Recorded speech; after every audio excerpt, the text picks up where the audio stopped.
1학년, 2학년 때는 좀 통합적으로 이루어지는 교과가 많기 때문에 아이들이 학습을 즐거워하는 경우가 많은데요. 3학년부터는 이제 과목이 세분화되면서 사회나 과학을 많이 어려워하더라고요. 그래서 국어, 영어, 수학은 1학년 때도, 1, 2학년 때도 국어, 수학은 있었고 영어도 흥미 위주로 많이 하고 있지만 사회랑 과학은 아이들이 어려운 용어도 나오고 개념을 이해하는 데 좀 어려워하더라고요. 그래서 사회, 과학을 어려워하는 학생들이 많습니다. 1, 2학년 때는 시험을 따로 보지는 않죠?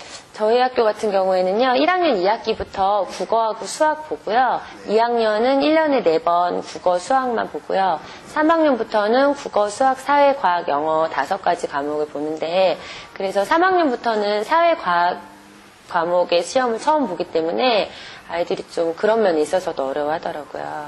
쉽게 좀 적응한다거나? 네.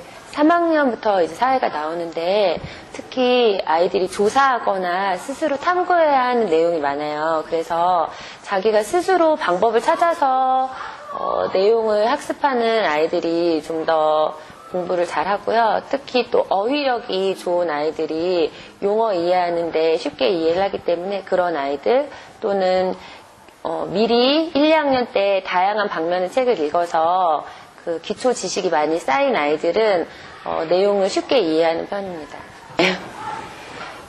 유치원 때 초등학교 입학 전에 체험활동을 많이 한 학생들이 학교에 와서 그 교과 내용과 연결지어서 아이들이 그 내용을 기억하는 경우가 많아요. 그래서 예를 들어서 선생님 저 기차를 타본 적이 있어요. 그래서 끝나는 게 아니라 기차의 모양이라든지 어떻게 움직이더라 또는 시골에 갔을 때 어떤 풍경을 보았더라 그 다음에 어떤 박물관이나 어떤 여행지를 갔을 때 특징이 어떤 게 있었어요. 이런 것들을 자세히 기억하는 친구들이 있더라고요. 그래서 어렸을 때는 그렇게 책을 통해서 접한 내용을 경험을 통해서 연결을 지으면 학생들이 더 기억도 오래 가고 자기 것으로 만드는 경우가 많습니다. 그래서 경험에서 끝나면 그냥 예전에 그랬던 것 같은데 해서 끝나는 경우가 있는데 그거를 좀 자기 것으로 연결을 시키려면 말씀하신 대로 가기 전 가서의 활동, 가고 나서의 정리까지 하면 그것이 완벽하게 아이 것으로 만들어지는 것 같아요.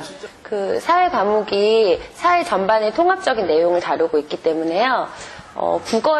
국어를 예를 들면 국어 지문에 동화나 동시만 나오는 게 아니라 고학년으로 갈수록 설명문이나 논설문, 기행문 같은 어려운 내용의 지문이 나오기도 하거든요. 그럴 때는 그런 내용을 미리 알고 있으면 아이들이 국어 지문을 술술 이해하는 데도 도움이 많이 됩니다. 또한 사회 과목에 교과서에 보면 그래프나 도표, 지도 같은 것이 많이 나오거든요. 이런 것들을 분석하는 능력은 수학에서 도표나 아니면은 이런 것들을 잘 활용하는 것에 도움이 많이 되더라고요. 그래서 사회 과목을 잘 하는 학생들이 더 국어나 수학이나 다른 과목에서도 뛰어난 능력을 발휘하는 것을 볼 수 있습니다.